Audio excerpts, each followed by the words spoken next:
Mesdames, Messieurs, bonjour. Nouveaux Infos Plus. Une nouvelle fois, Jasmine, nous nous retrouvons en fin de semaine pour commenter l'actualité des jours précédents. Une belle actualité. Et on va évoquer en premier ce qui s'est passé, c'était mercredi, Oui. la commission permanente décentralisée du Conseil général qui s'est tenue à Saint-André et qui a été fortement critiquée par l'opposition qui a vu une manœuvre politicienne, électoraliste, des élus qui font du terrain à quelques mois des élections. Ça paraît surprenant. Non, oui, enfin, la réaction de l'opposition est tout à fait naturelle, légitime.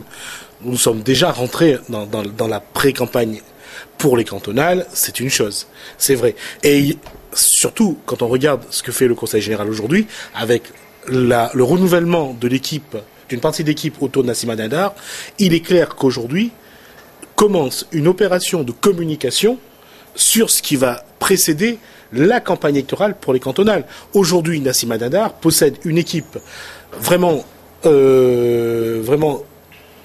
efficace, offensive en termes de communication, avec qui vient de l'Alliance, qui vient de la région, avec Catherine Payette entre autres, avec une des personnes de la communication de la RSA21 également. Donc, autour de Nassima Dindar, il y a ça. Il y a aussi Nassima Dindar elle-même. En tout cas, on voit qu'elle a fait un travail au niveau de la communication. On sent qu'elle s'est préparée à ce qui va arriver. Elle parle mieux, elle est plus elle a appris à se taire. Il y a une maîtrise de l'émotion qui est réelle, elle écoute. Elle a n'importe quel dossier, à ce que la parole soit rare, mais on sent qu'elle a été coachée. C'est une bonne chose pour elle. J'espère que elle réussira à utiliser ça à bon escient. Maintenant, sur ce qui s'est passé mercredi, oui, on est rentré dedans simplement pour dire.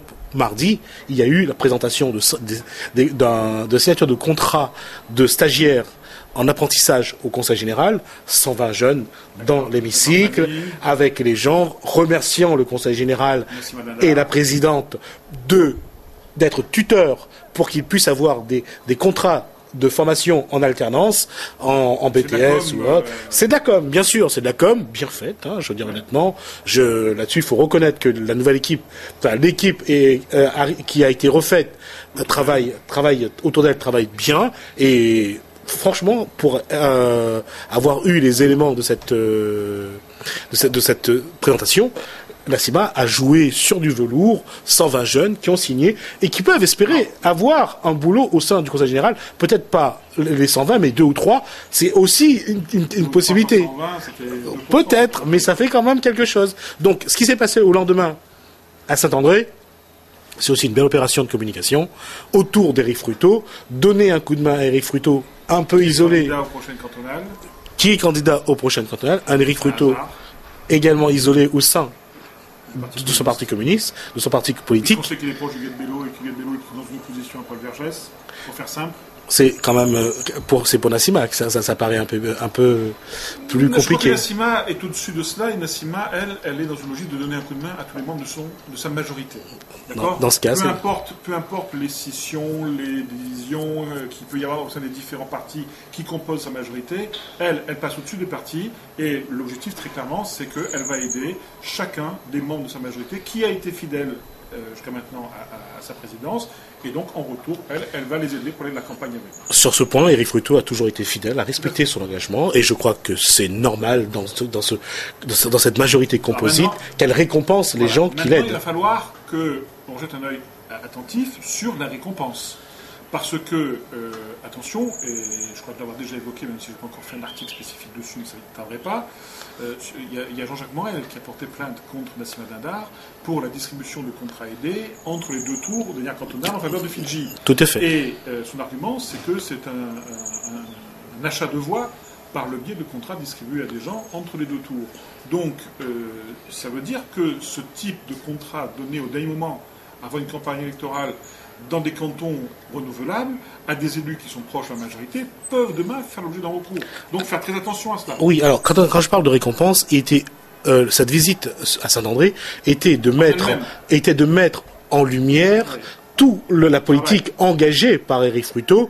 Et c'est vrai qu'au vu du programme, il y a pas mal de chantiers qui ont été visités. D'autres ont été annulés l'après-midi parce que faute de temps. Mais effectivement, sur cette opération de communication, je crois que que ce soit pour l'apprentissage, que ce soit le lendemain pour la commission permanente, Nassim Al-Dindar et le Conseil général ont réussi leur coup. Alors parfois, avec quand même attention aux excès, à force de vouloir trop faire de terrain pour trop se montrer en vue des prochaines élections, on en finit par minimiser ce pourquoi on est payé, ce pourquoi on est élu, c'est-à-dire le travail d'examiner les dossiers et les voter. 30 minutes pour 15 dossiers, ça fait 2 minutes par dossier. Exact. Là, ça fait un peu short. Oui. Deuxième chose qu'il faut aussi mettre en exergue, c'est quand même la décision des élus de l'opposition de boycotter cette réunion. Tout à fait. Au cours d'une conférence de presse la veille, et au cours de cette conférence de presse, ils ont annoncé qu'ils portaient plainte, là aussi, sur 3 dossiers qu'on a déjà eu l'occasion d'évoquer sur Tout à fait, mais qu'eux estiment illégaux, et donc il y a une plainte qui a été portée au procureur de la République, toujours sur des dossiers un peu borderline, des subventions qui sont attribuées sans ça passe en commission permanente, ni en commission... un emploi fictif. Un emploi fictif, etc.